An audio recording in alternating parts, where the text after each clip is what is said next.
and so for the people watching at home. So VNAV and Visual Approaches Helpful or Hidden Dangers, hosted by Avemco.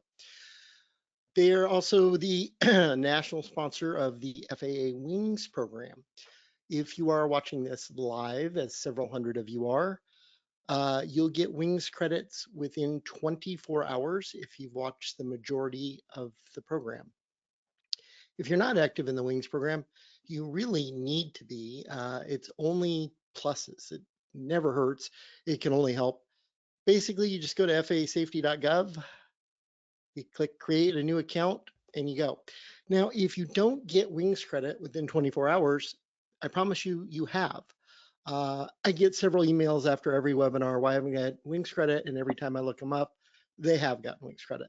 So if you don't get an email, you might want to log into your Wings account. The other possibility is that you signed up for this webinar using a different email account than the one you have for the FAA. So just make sure they all match.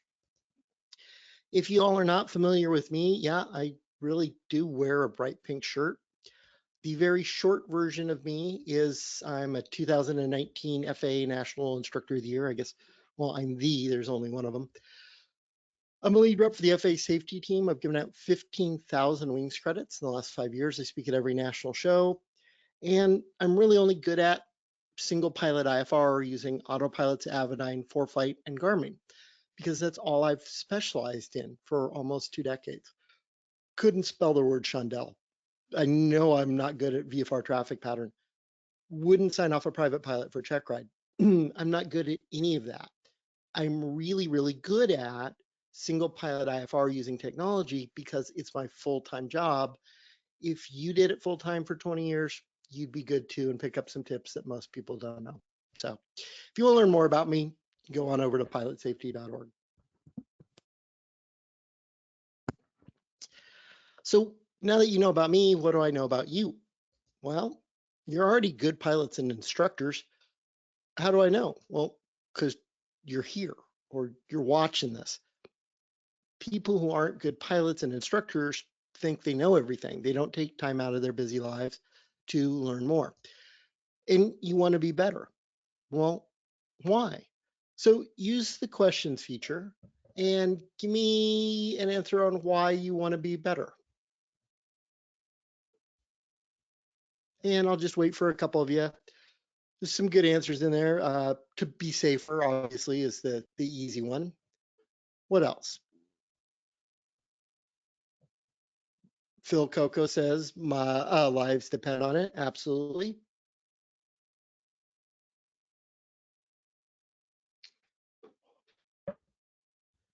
Sure, because my family gets in the plane. That's right. And Francis D'Orio says, can't possibly know everything. Totally, totally true. Okay. Well, let's move on. Just saying that, hey, you're the best. The best pilots in the world do continuing education, so you should be proud of yourselves. So why do I do this? Well, a guy named Harry Leitcher. So Harry Leitcher was a retired Wells Fargo banker.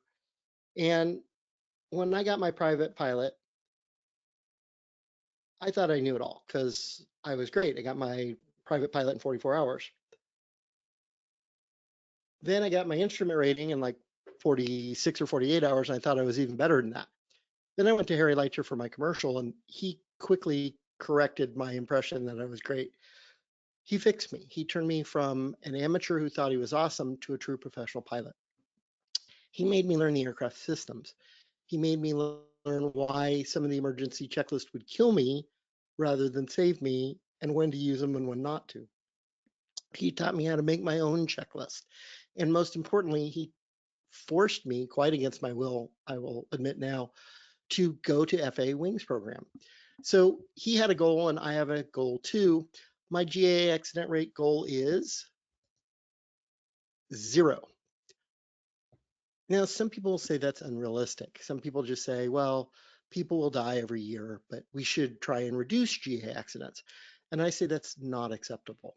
So if we lose 500 pilots a year, then only 100 pilots dying next year would be better, right? Okay, well, you get to pick the 100 pilots. I want you to pick 100 pilots out of your friends, go up to their families and say, my friend, your loved one, the pilot, needs to die this year, but good news, they're only part of the 100 pilots, and that's better. If that sounds ridiculous, it is. 0 fatalities is really the only acceptable answer. I'm not saying it's realistic. I'm not saying we can get there, but that's the goal we need to aim for. And I can't get there alone. I need just partners. So if y'all will join the Pink Shirt Army, what can we do? Well, we get more people to buy into the mastery, not minimums philosophy, right? Just being good isn't good enough when things go wrong, and GA accidents and fatalities will go down. Now, if you haven't heard me before, I do say some controversial things. I have some strong opinions, and occasionally people will get upset. I'll never forget a national convention. I was hired to come down and speak at an aviation, like a trade, a type specific convention. And I recommend putting the gear down 5 miles before the initial approach fix because it slows you down.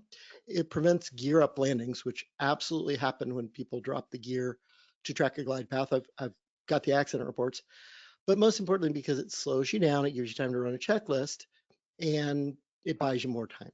Well, the safety committee head was so incensed by this that after my speech, he took me outside and said, "Are you nuts?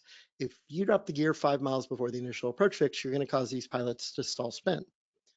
Well, not quite the expert on aerodynamics, but I'm pretty sure putting your gear down makes you more stable. It doesn't magically flip you upside down and kill you. But why was he so upset? Because I challenged what he knew to be true. I challenged his primacy. So if I say something tonight that's really kind of crazy and controversial, try not to have the emotional reaction, breathe deep, consider what I say, and then work logically through it. You might agree with me sometimes, you might disagree with me sometimes. The best would be if something I say sparks a new idea in you. But just remember, everything I say tonight is absolutely just my opinion. Okay, so we'll ask you to take an oath. Raise your right hand and repeat after me. I state your name. This is much funnier at Oshkosh when I have 300 or 400 people. Will be an active participant in this program. I need you to answer the polls. This will make this recording better for future people who will watch it. I need you to interact with me. Use the questions feature. You can ask me a question at any time. You can put a little comment in, just be nice. But I really will try and get to as many questions as I can and answer them during the program. Can't get to them all, and I can't stop the program every 30 seconds, but I will do my best. And most importantly, share this program with others afterwards, and I'll show you how to do it. Remember, Team Awesome, we work better together. If you see something you like on the screen, well, do a screenshot. Absolutely, you can share anything you see on the screen by doing a screenshot by email, Facebook, Twitter, Instagram, TikTok, whatever. So this is one of my favorite quotes. It's a guy named Bill Ackman. You should Google him.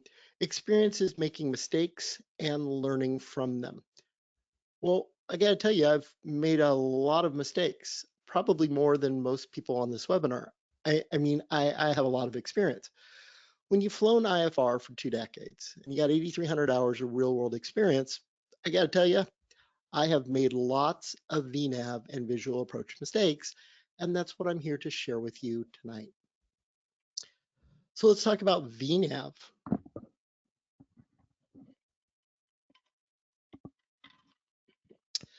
So interesting history of VNAV. Boeing put this out, and you can Google this as well. Flight Management Computer System Vertical Navigation, aka VNAV. And this was a presentation done by Sam Miller in April of 2006. Baro VNAV was first implemented on the Boeing 757 and 767 in 1982. So it's Baro VNAV because we see that on all the instrument approach plates, right? Baro VNAV is a VNAV system that's tied to your altimeter. It's actually getting pitot-static data, okay? Now, a lot of people go, oh, my Garmin GTN, my Avidyne IFD gets pitot data too. I can see it when I go to get, winds aloft. Yeah, but not in that way. This is actually a certified system, and it's designed for en-route navigation. It was never planned for approaches, but it always was constructed upstream, meaning you start at the lowest point and you build backwards. And there's two different types of vertical paths that this was designed for.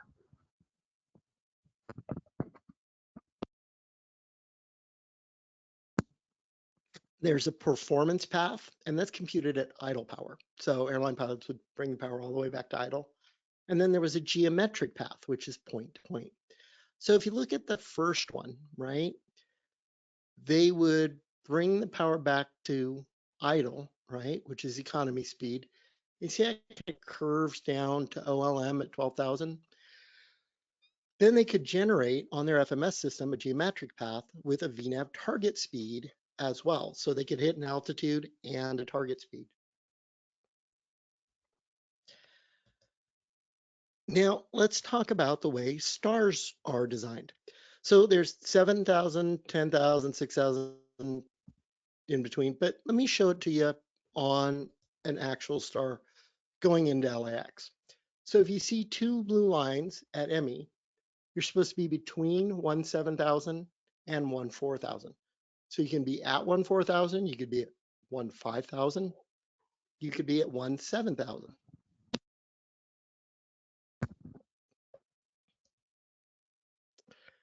If you see over at Whidden a line above, that means you can be at or below 15,000. So 1,5,000 and below.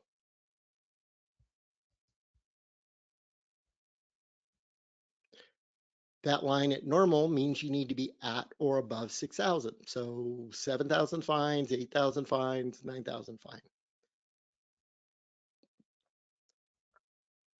The line at windfall, there's a line above and below. That's a mandatory altitude. You must be at exactly 6,000. Now, what messes people up, especially on the government plates, is you're supposed to cross Cliffy at 7,000. GA pilots here descend via the arrival, and they'll go down to 6,000. Then after Hinch, they'll go down to 3,000. No, those are just the MEAs. You should ignore those. Remember, required altitudes always have lines. So I'm going to do the first poll. And have you ever been told by ATC in a piston, not turboprop or jet, to climb via SID or descend via star? So I'm going to let that run for a few minutes.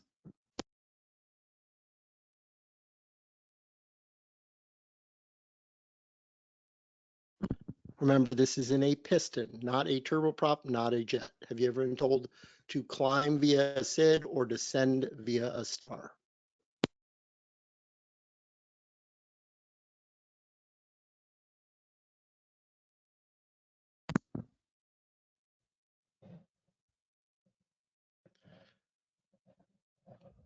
Okay, so pretty much what I was expecting. About 80% of you said no, and 20% of you said yes. Okay, it's about what I was expecting. So let's talk about VNAV constraints on an instrument approach plate, or instrument approach procedure is the correct term. So that is, you're supposed to be at or above 3,000. That's 2,600 at or above. That's 2,200 at or above. You notice none of them are ats, right? I mean, they can be, but typically they're all at or above. Even the MDA and DA is at or above, right? So I'm going to launch the next poll.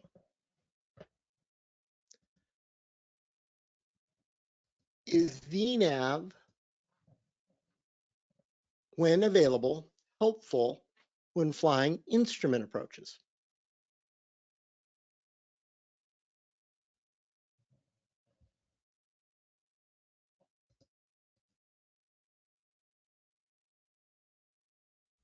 So is VNAV, when available, helpful, flying all the step downs and instrument approaches?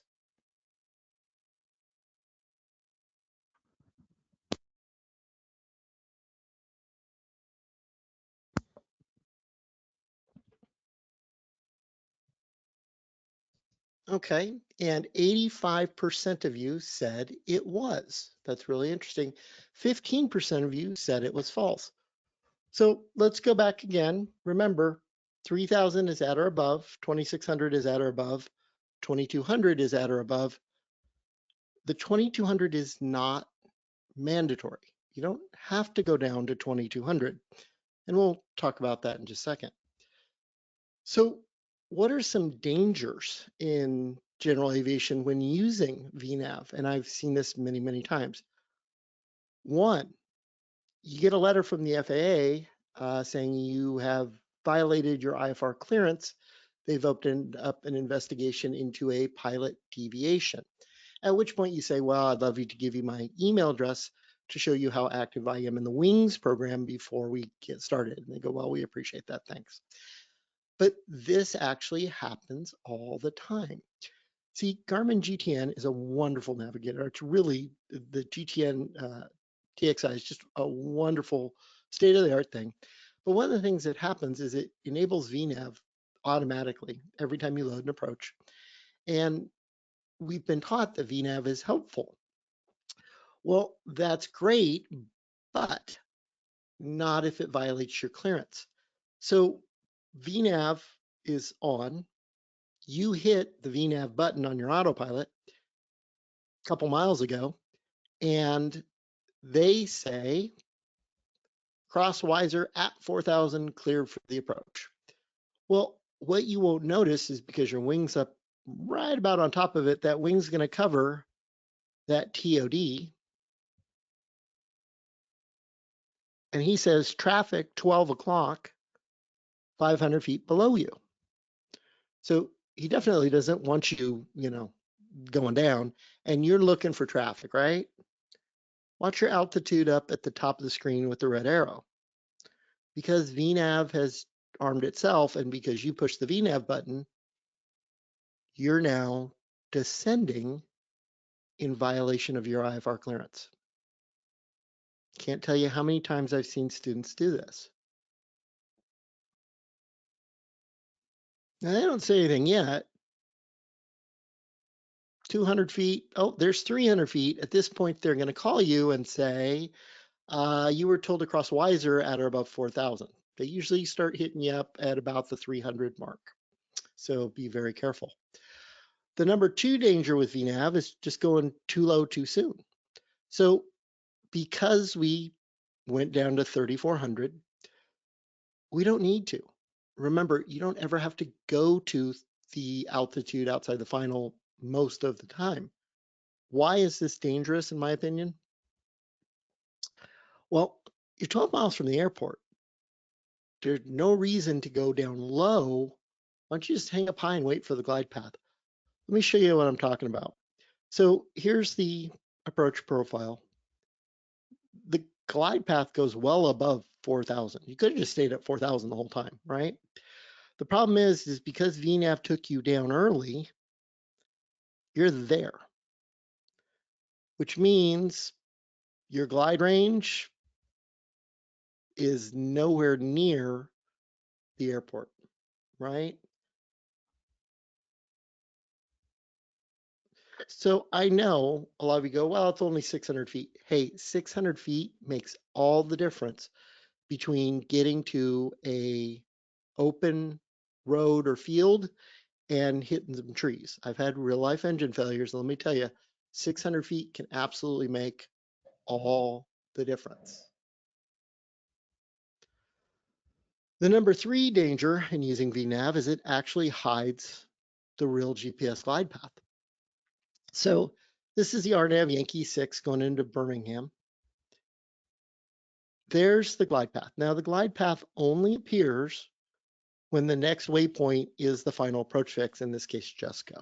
So if you activate vectors to final, you can see it whenever, but not the best way to activate an approach.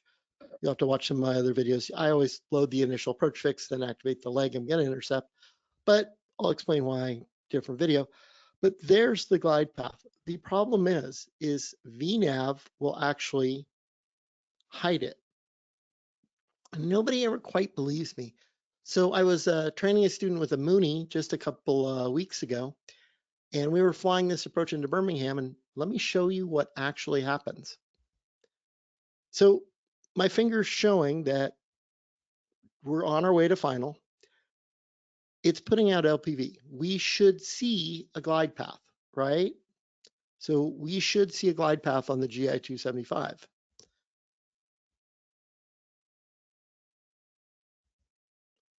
But we don't. We see a V path that's below us. Now, what's interesting is the Aspen shows the glide path, but the GI 275 does not.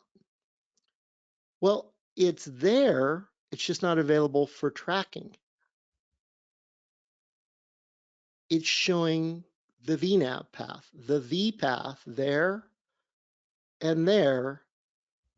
The GPS glide path is hidden and blocked from the autopilot behind it, right? So what happens is people will go down to it, level off, and then fly past the final approach fix, be a little high, the glide path reappears.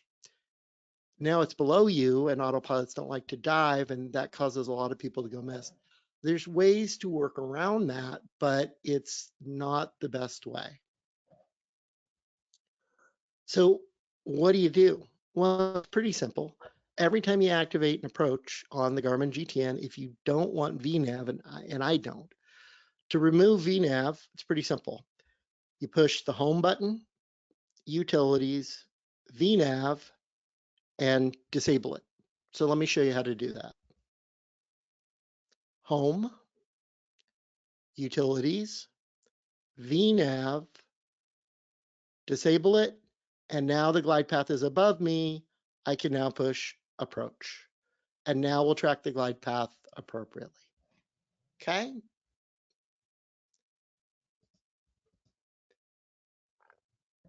So let's go to questions. There's only one handout, everybody. There's a icon that looks like a piece of paper down under handouts.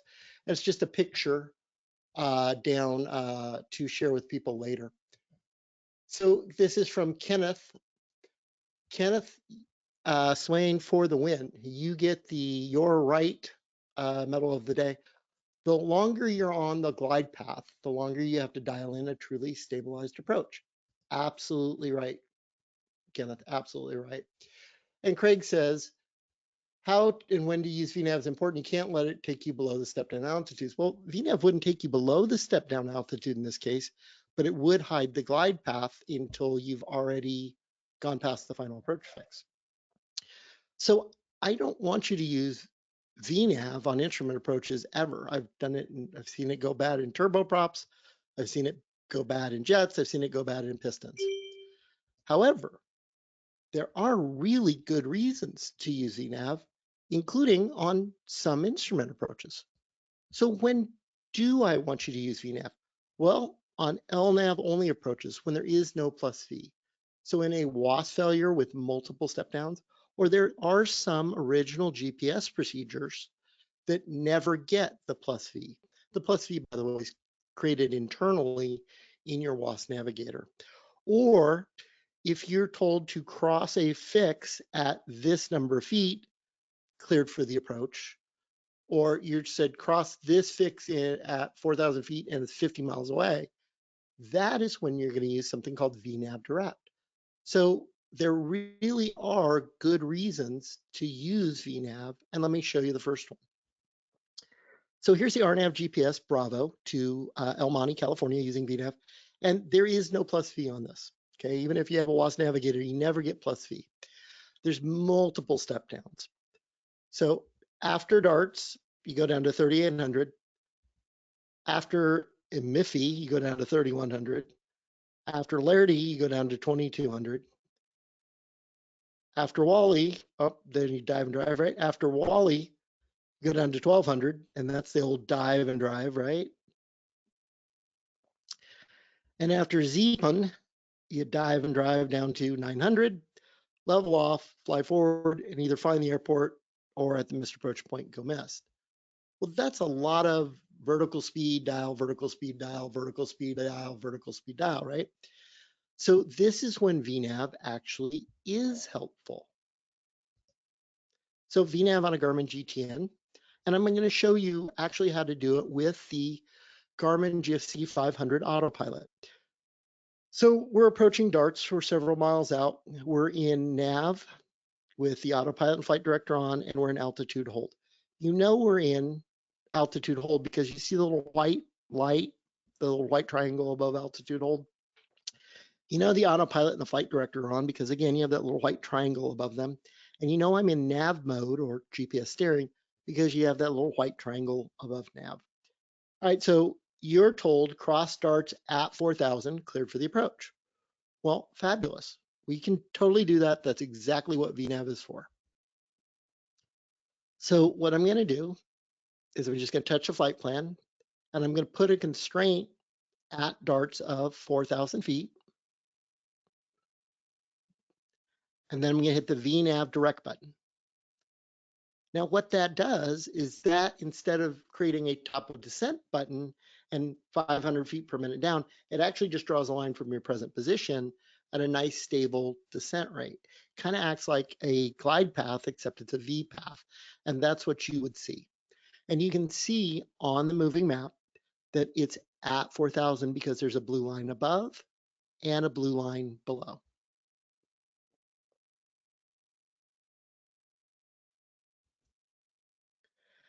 So I'm going to activate VNAV, and it will now fly it down. So you notice how VNAV is now lit up, but altitude hold is off. Then to make sure it goes all the way down the chain, I need to push approach and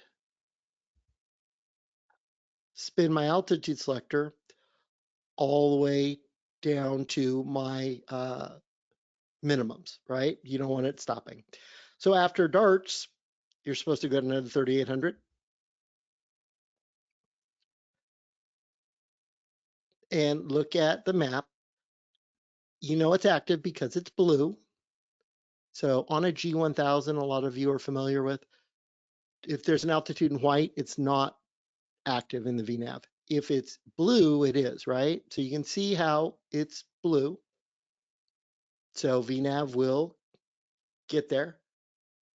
And you can see that it's so many miles that it's only 103 feet per minute. It's a pretty shallow path.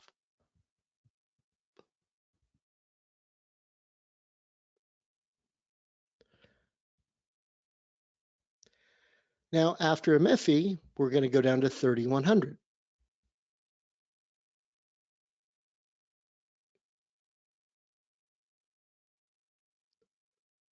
Again, we know it's active because it's blue. And if I look at VNAV, well, I have less time to do it. That's a steeper target. That's 733 feet per minute. Okay, so once I sped you up a little bit, after we pass Lairday, we're going to go down to 2,200.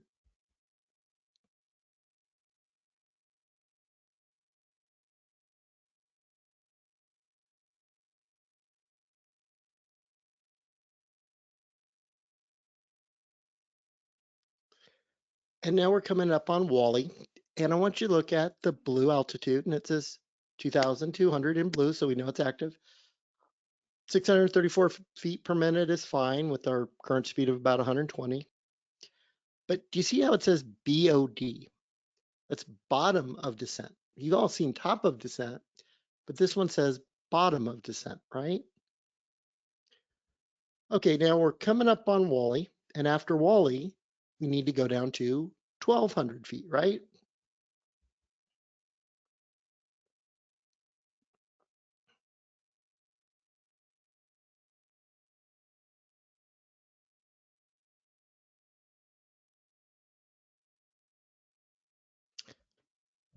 The 1120 is gray.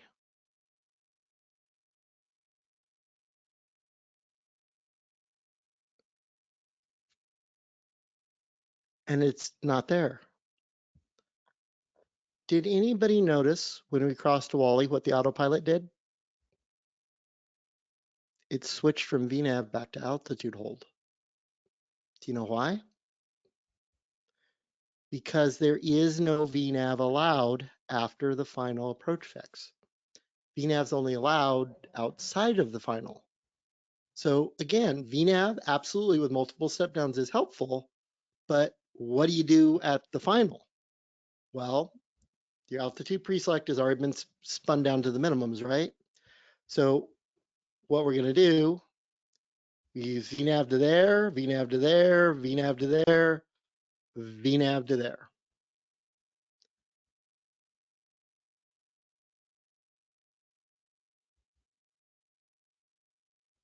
That has to be in vertical speed mode. Dive, so I push VS, I spin that dial 8 clicks down forward, power back, I go down at 800 feet per minute. At 1120 or 1200, I hit altitude hold. Then I do the same thing to get down to my minimums of 900. So this is kind of an advanced technique. You really need to be pretty good at this. Okay, so let's look at some questions. What about using on VNAV without vertical purchase? That's what we just did, great. Okay. Keith Burns asked a question about disabling on an Avidyne. No, we haven't gotten there yet. Using the GFC 550, what's the difference between using approach mode and nav mode on an approach without vertical guidance? It reduces the intercept angle when you're rolling left and right, so you don't overcorrect as much. Why wouldn't you set each fix's altitude to prevent going below, at or above, below those altitudes? Because VNAV takes care of it for you. Okay, good. Now let's show VNAV on the Avidyne. And if I miss your questions, I'm going to go back later and look at more. So using VNAV on the IFD, cross darts at 4,000 cleared for the approach. Okay, we can do that. So I just push FMS, open it up, add 4,000, enter, I push VNAV direct off to the left, and there's my VPath, right? And then we'll start tracking it down. After darts, go down to 3,800. And you see how that top of descent is put in, right? Well, that's based on my pre-select of 800 feet per minute.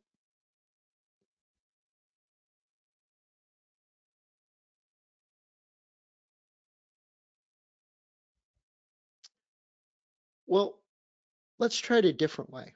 What if we changed feet per minute, which draws out a top of descent and calculates based on your ground speed to a constant angle? It would almost like having a 3-degree glide path. So remember on the GTN how the angle was different for each leg? On the IFD, a little more advanced, you could actually make the angle constant. Let me show you how to do that.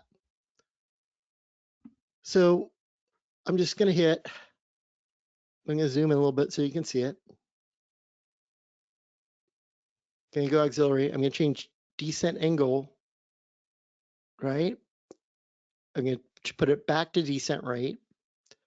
Sorry, it was set to descent angle.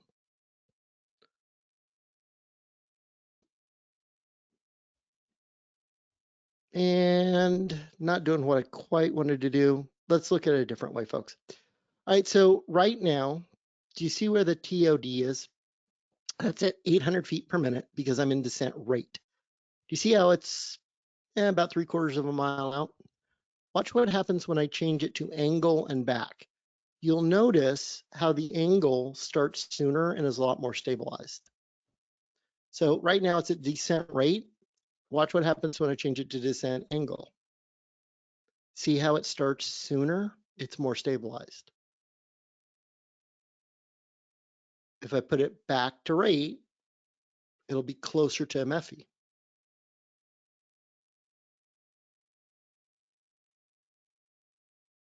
See, so bringing it back to angle is more stabilized.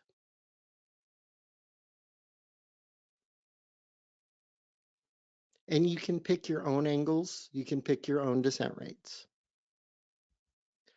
All right, so now after Wally, same thing. So do you see on the Avidyne screen that green arc? That's called the Boeing banana. It came from Boeing Barrow VNAV systems. That's where I'm going to be at 2200, right? It's constantly looking at my descent rate and ground speed.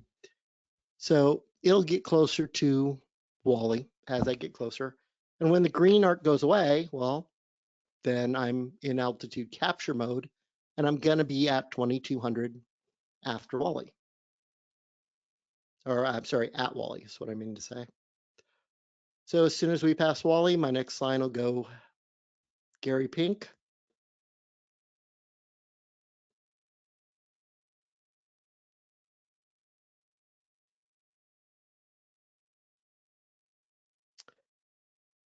Well, the next altitude is pink on the Avidyne, but I'm not getting a vertical path on my Aspen or my G500 display or my Dynon screen. So what happened to my VNAV? Well, I just need to turn it back on, right?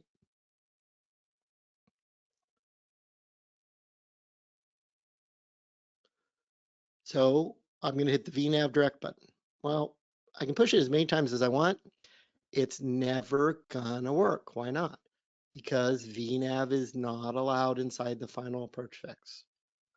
All right, so I'm gonna launch the next poll.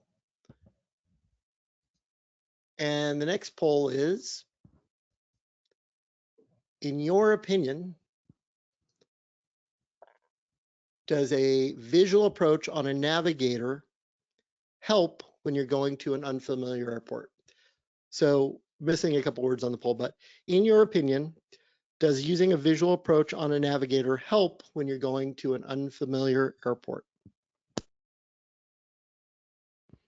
So does it make you safer or does it put you in danger is what the poll says. In your opinion, does using a visual approach on a navigator to an unfamiliar airport make you safer or put you in danger?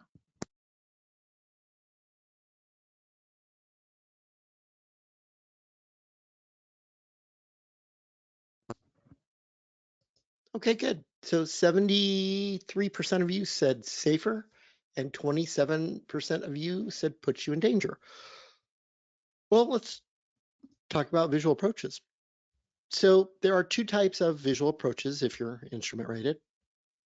There's published and there's non-published. There are published visual approaches with fixes and everything. The danger in the published visual approaches are, number one, there's no missed approach. So once you accept it, you have to stay visual. Now it's truly an IFR procedure. You're still IFR in the regs, but you must stay visual. You're not allowed back in the clouds because there's no published missed approach. There's a lot of restrictions to them, okay? It's got to be a minimum visibility, some are day only, and there's no guarantee of obstacle or terrain clearance. So it is truly just a visual approach. So on a non-published visual approach, when they just say, hey, clear for the visual, can ATC assign you one if you're going to an airport? Can they just say, you have to do a visual?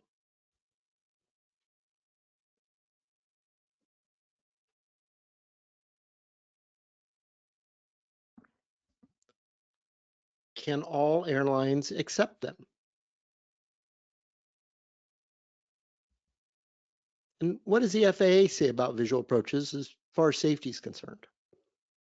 Well, let's answer that first one. Can ATC assign you a visual approach?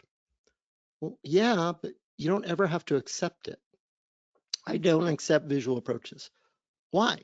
Because there's no missed approach, there's no guarantee of terrain, and I'm safer if I just do the published instrument approach, right? It's not rushed. I'm not going to gear up the plane.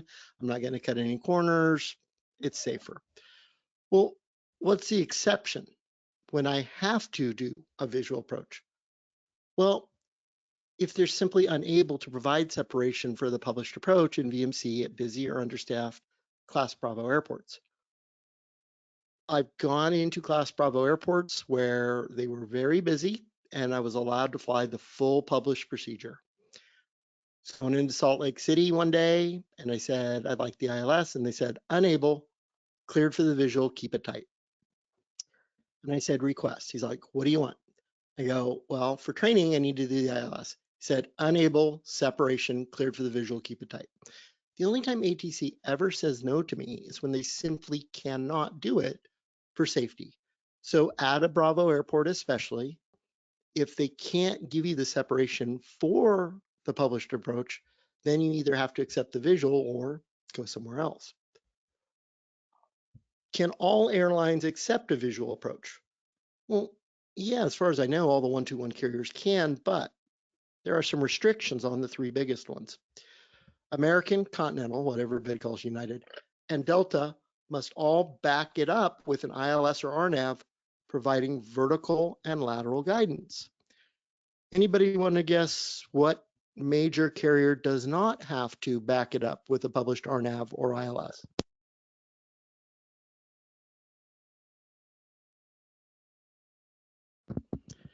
You should Google Southwest and land at wrong airport, right? So what does the FAA say about visual approaches? Well, this is a SAFO, a safety alert for operators. And the purpose of this is to warn airplane operators and pilots of risk associated with visual approaches.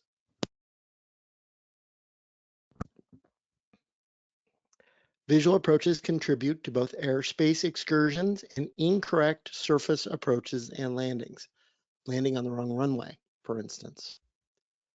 To mitigate risk with visual approaches, they recommend you use navigational aids associated with the assigned runway.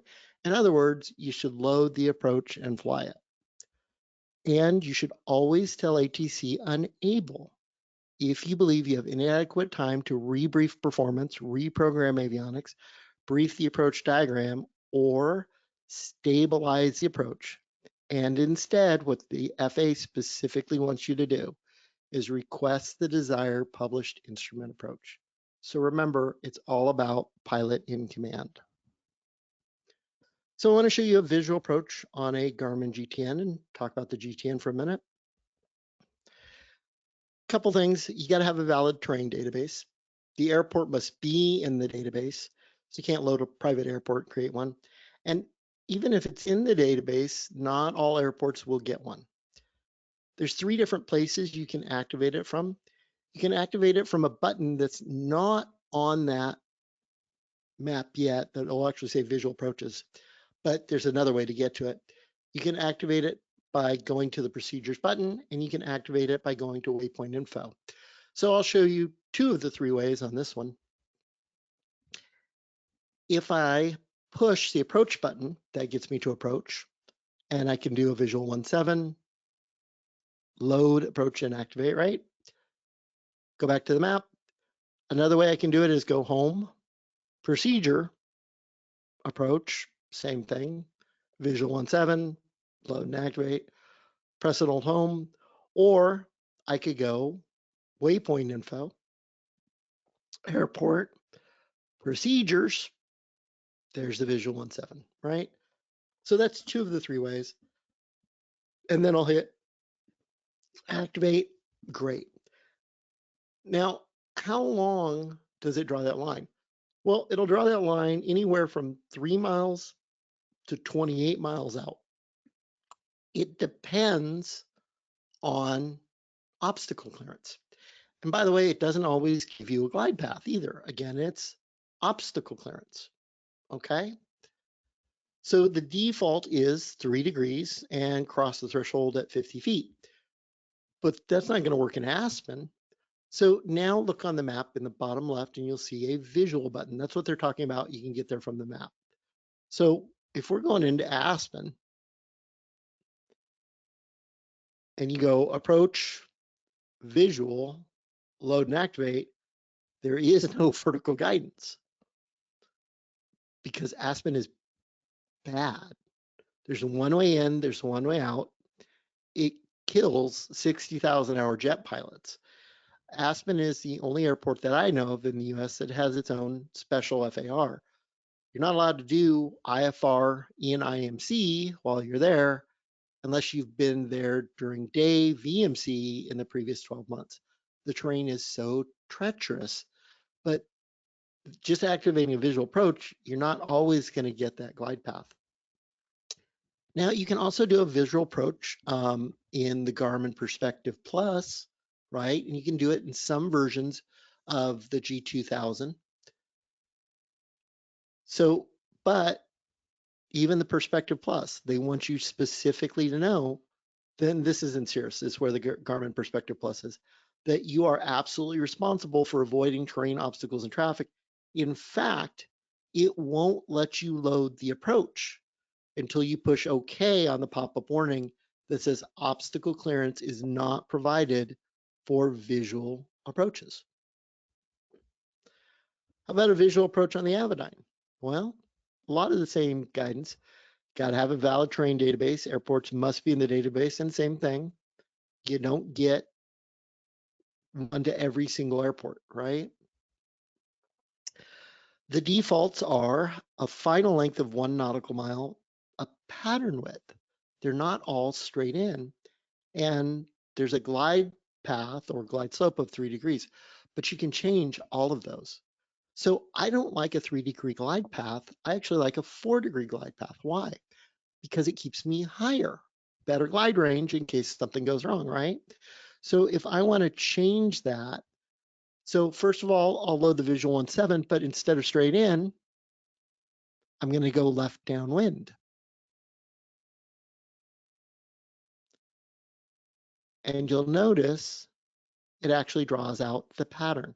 Now the pattern is only for situational awareness. On your display, only the pink line going in lined up with 1.7 is actually active, but it draws out the pattern simply for situational awareness. Well, I really like 4 degrees. So let's change that. So all I have to do is push the auxiliary button, open up FMS, open up visual approach settings, and change the glide slope to 4 degrees. And notice you can also change the final length, you can change the pattern width, you can change everything, right? So what are the biggest dangers with visual approaches?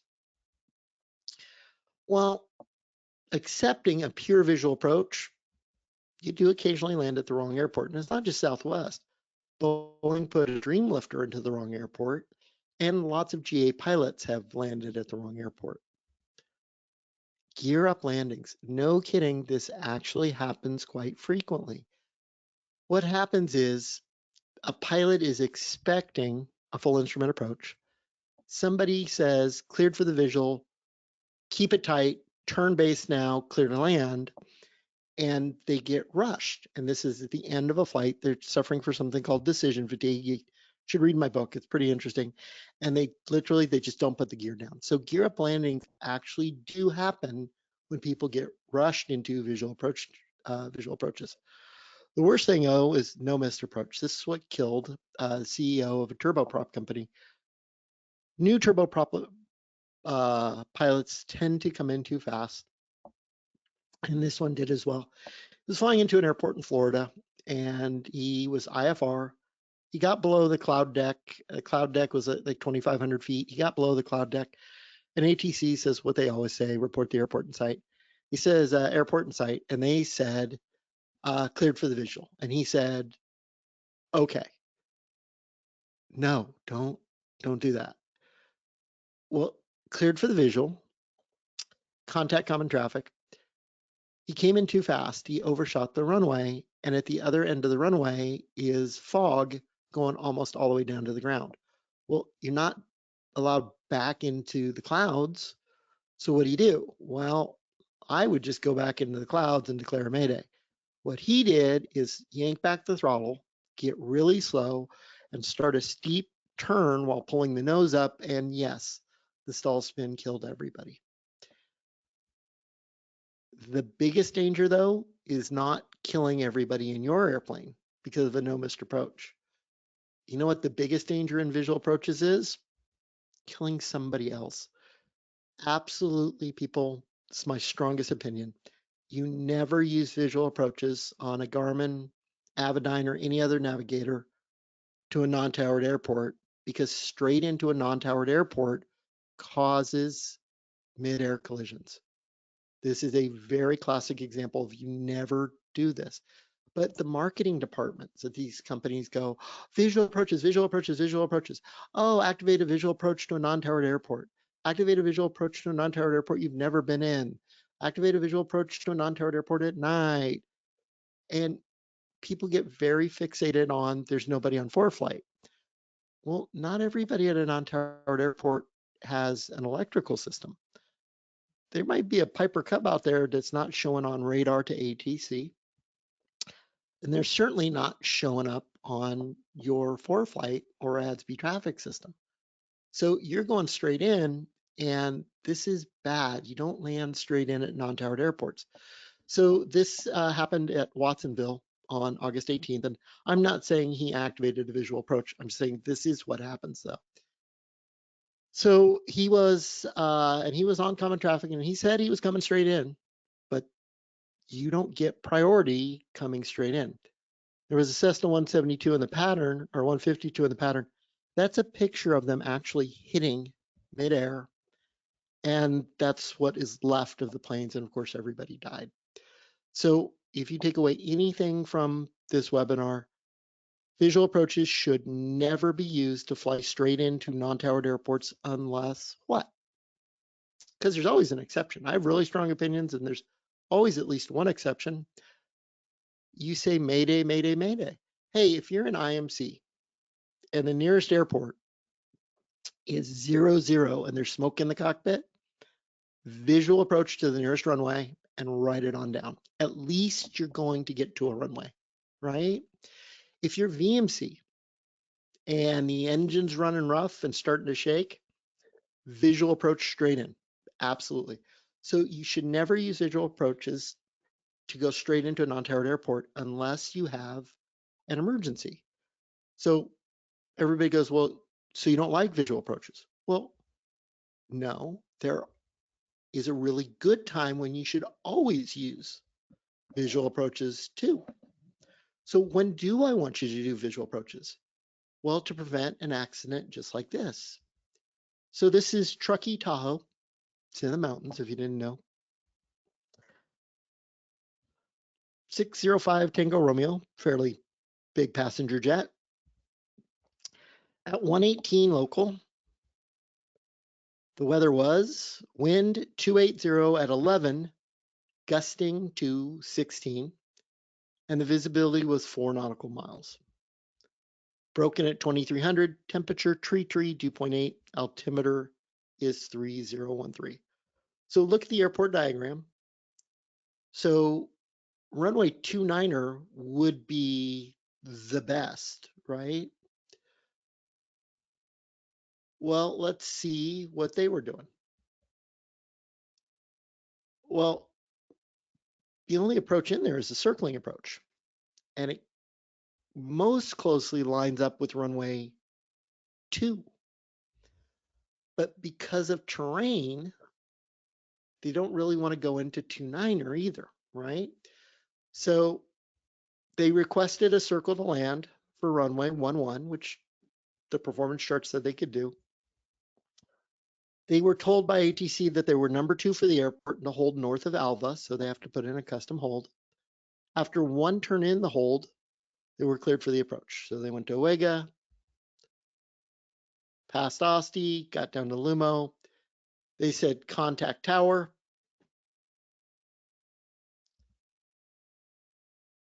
After passing Yaku, they said airport in sight and entering the left downwind for runway 11.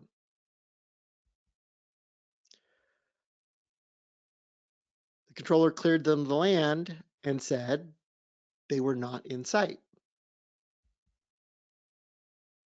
because they overshot the final, turned steep, and turned into that. Killed everybody. So the best time to use a visual approach is after you start circling from an instrument approach to a different runway. And if you all can take a screenshot of that, you absolutely want to print that on t-shirts and use it. You want to share that with everybody you know. So I do want you to do visual approaches at non-towered airports after you've been circling. I want you to do visual approaches at towered airports after you've begun circling. Now, I'm not a big fan of circling approaches, but sometimes you have to, especially if you're having problems in the nearest airport. That's all there is, right? You might have to in a MON system. So using visual approach after circling, when do you activate the visual? Well, this is the RNAV 36 to Hattiesburg Laurel, Mississippi.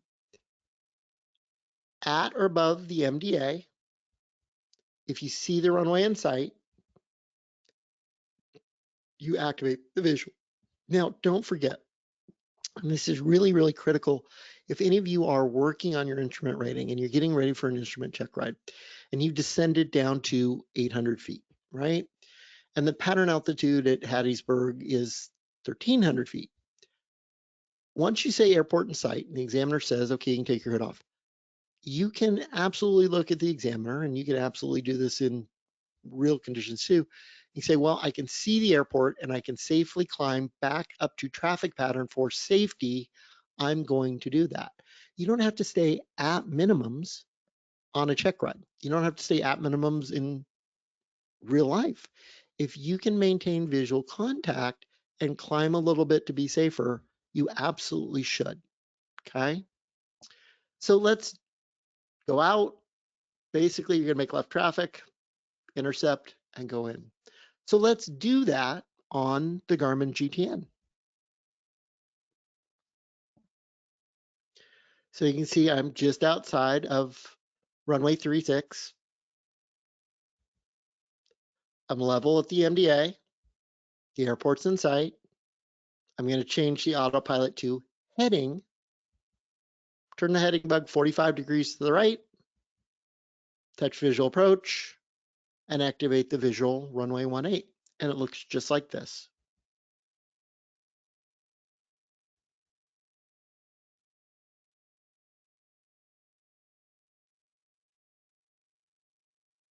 Heading 45 degrees to the right. Visual 18, activate.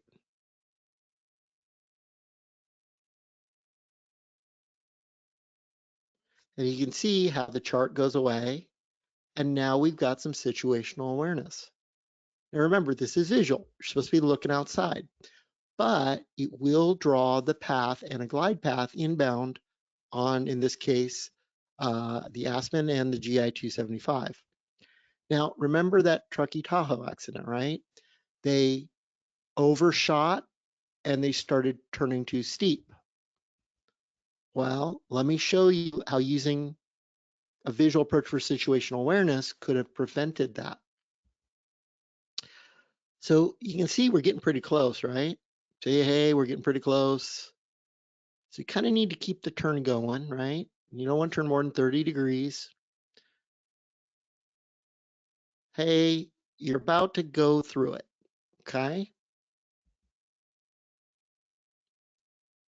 So what is every pilot's instinct? To steepen up the turn.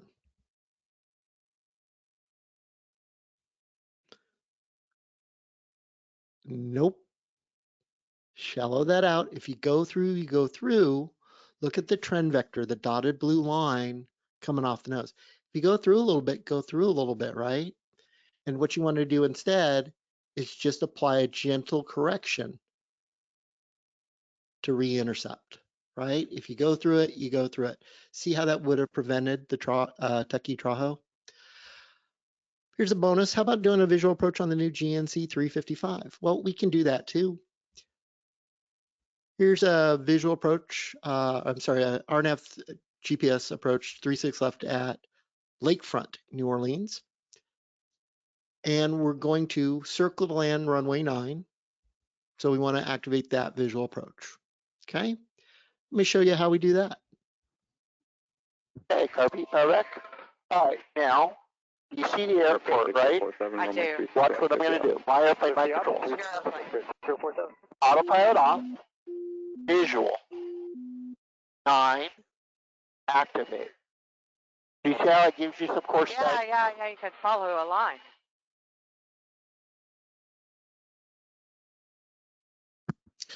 Seven two seven seven whiskey, beginning the circle for runway 9er. 7277 Whiskey, Lakefront Tower, runway 9er, clear to land. Clear to land, runway 9er. Can I have a wind check, please? 77 whiskey.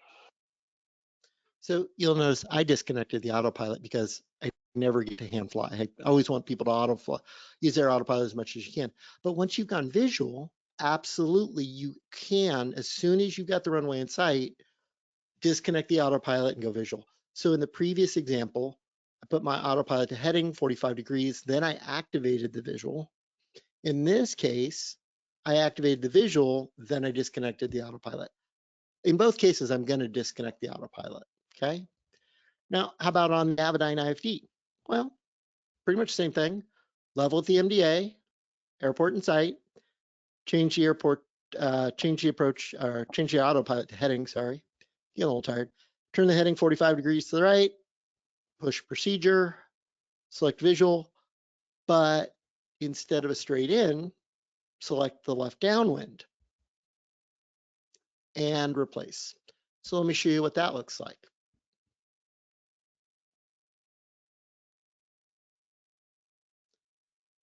Visual 1-8, left downwind, replace, and see how it draws out the traffic pattern again, right? Okay, so let me stop and get a couple of pictures or a couple of questions. So Barbara has a great question. How much of this, if any, is available on the Garmin 430? Well, you can do kind of a visual approach especially for emergencies, by going OBS. So what OBS mode is if you go direct to an airport with one runway and you activate OBS and you line it up with the magnetic heading of the runway, it doesn't quite line up with the runway because it lines up with the center of the airport, but it is pretty close. And of course, there'll be no glide path, but at least OBS will line you up with the runway. Now, if you put it to DFW, well, it's going to go to the center of the airport where the airport reference is. It's not going to line you up with any of the runways. It's going to take you right down the middle. But again, at least it would line you up with a runway and you could track it down. So great question. So Kenneth Swain, it occurs to me that with visual,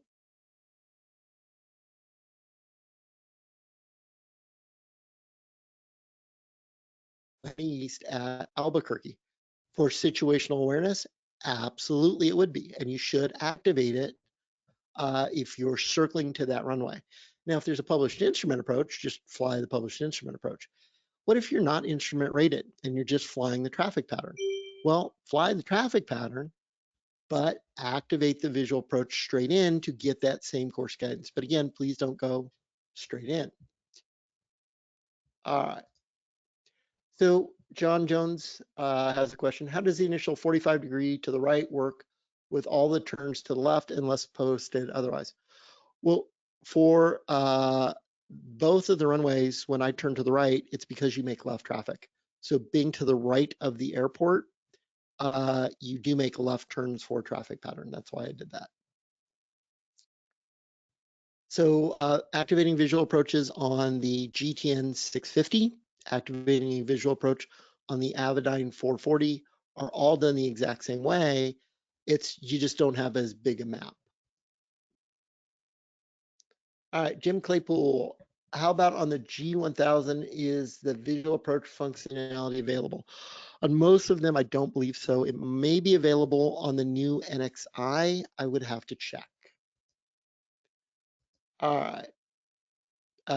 William Gardner, does the Garmin GTN 750 draw out the traffic patterns? Nope, it just does a straight in. Okay, and got one more. After you activate the visual approach, how might you go missed on the original instrument approach if necessary? From Andrew. Well, Andrew, that's a great question. Well, you kind of deleted the procedure.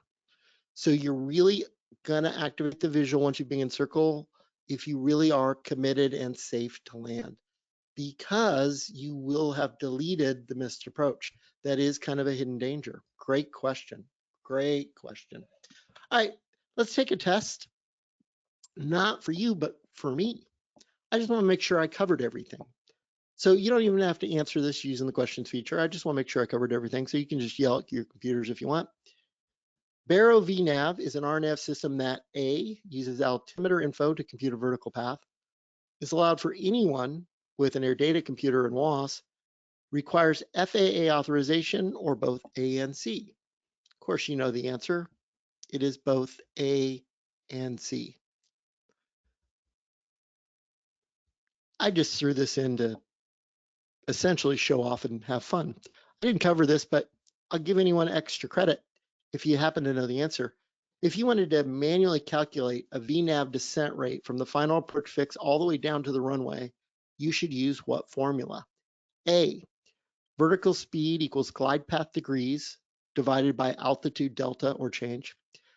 B, vertical speed equals altitude delta or change divided by time, which is distance divided by ground speed in nautical miles per minute. C, vertical speed equals airspeed divided by 60 times distance divided by the glide path degree.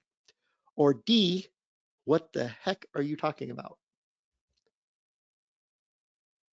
In case you were wondering, it is actually B. If you ever wanted to calculate a glide path or a vertical speed to go down, so let's say you had the nearest airport was 5 miles away, they had no instrument approach, and you had a medical emergency in the airplane.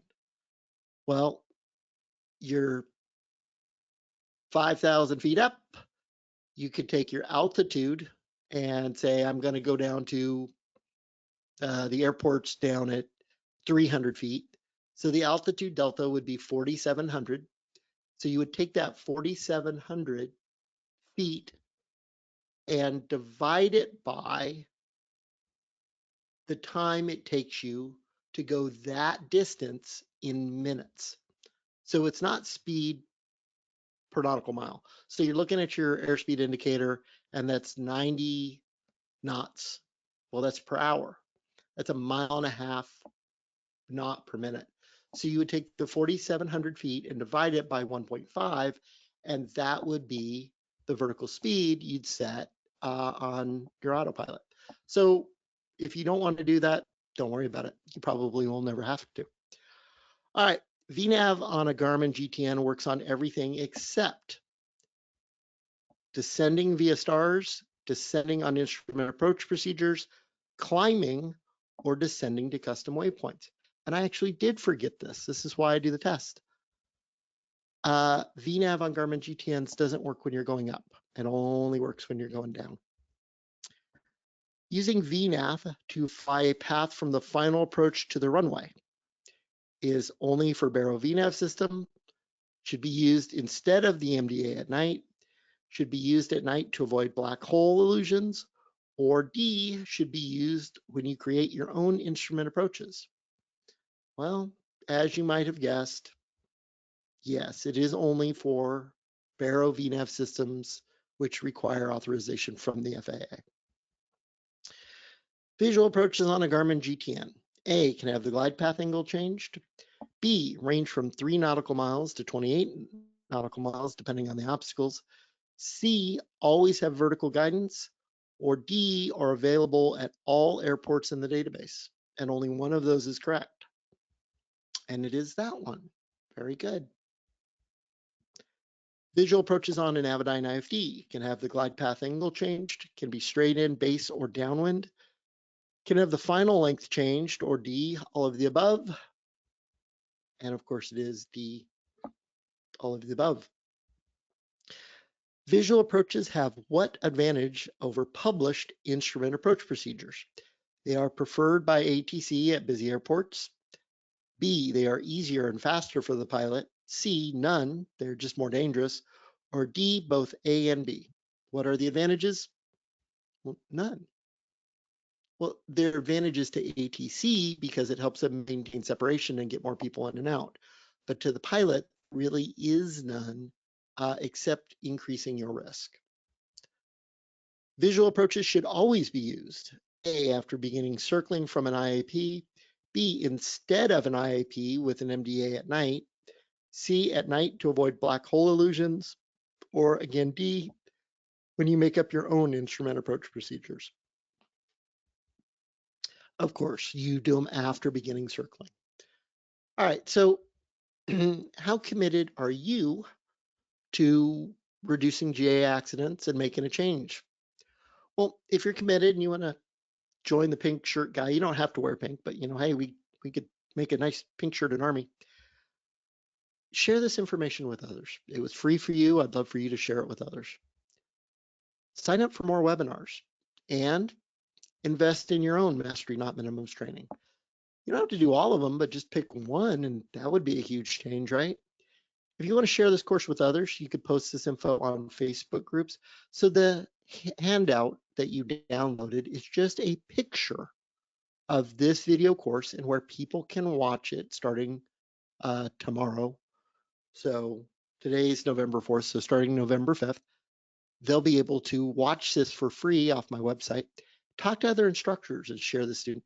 If you're an instructor, share something you learned tonight with a student or share it in another way. If you want to sign up for more webinars, absolutely go to the FAST team, right? Now, you can join the FAST team, right? Just click on resources, about the FAST team, and join. You don't have to be an instructor, but also on FAAsafety.gov, you could sign up for more free webinars. Also, if you go to pilotsafety.org/webinar, you could sign up for more of our webinars if you want. Now, if you want to invest more in your education, where did I come up with all my crazy ideas, right? What's this adrenaline fatigue and or adrenaline paralysis and decision fatigue? What's this about, what's an unsafety pilot? What's, how do I mark up chart? What are the 3 alternates you should have in every flight plan? Well, after 20 years of flying in the real world, these are just some of the nuggets I wrote down. And it's a book that sells a couple hundred copies a month if you want one. It's bright pink, I promise, going over the website. If you'd like to learn your GPS system like Avidyne, Garmin, ForeFlight, right? And you want to learn more than the minimums. You want to know how to work it when things go wrong. All of our video trainings include the basics, like, hey, this is an Avidyne, hey, this is Garmin 430. But especially all the new updates we're adding are more and more advanced real-world IFR stuff that you can't get anywhere else. So if you want to learn stuff that local instructors don't know because they've never been in the real world, they're great instructors, who's never been there. If you want to learn some of these tricks that I picked up, the video trainings are great, especially the Mastering Single Pilot IFR course, which will have a copy of this and about 4 more hours within about a month. We also do private 3-day flight trainings where I'll come out and hang out with you in your airplane. But if you do want to buy any of our videos, please use the coupon code VNAV. That will give you 20%. Okay, so now I'm just going to see if anybody's got a couple last questions that I can answer. So Douglas Sisk, thanks, buddy. Yes, as I thought, the G1000 NXI does visual approaches, but again, no obstacle clearance guaranteed. Thank you, buddy. And I'm just reading these though. So Kenneth, the technique of changing approaches from circling to visual carries the caveat that your missed approach procedure gets wiped out. And he would be hesitant to do it at night when you cannot see a ragged ceiling. Yeah, I'm with you, buddy. But I would not do a circling approach at night. I would just not do it, right? I'd prefer to stop somewhere where I didn't have to go straight in, or where I could go straight in. Okay. So Barrow VNAV systems, yes, they must be authorized by the FAA because that's how they can sell you the plates for Barrow VNAV.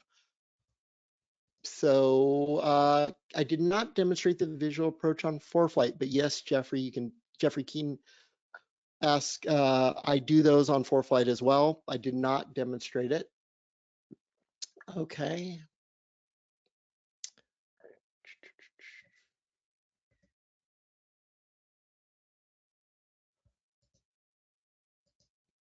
Just clicking through. Okay. Does your opinion on visual approaches versus instrument approach procedures hold even on completely clear daytime collisions or daytime conditions? Yeah, the published approach is always better. All right, well, I'm gonna go. My voice is kind of cutting out and been a little over an hour. I hope you all enjoyed it. If you need to get a hold of me, just go on to pilotsafety.org. There's a contact button. In the meantime, starting within an hour or so, go to pilotsafety.org/VNAV. You'll be able to watch this video and share it with others. Thanks again for being here. It's Gary, the guy in the pink shirt.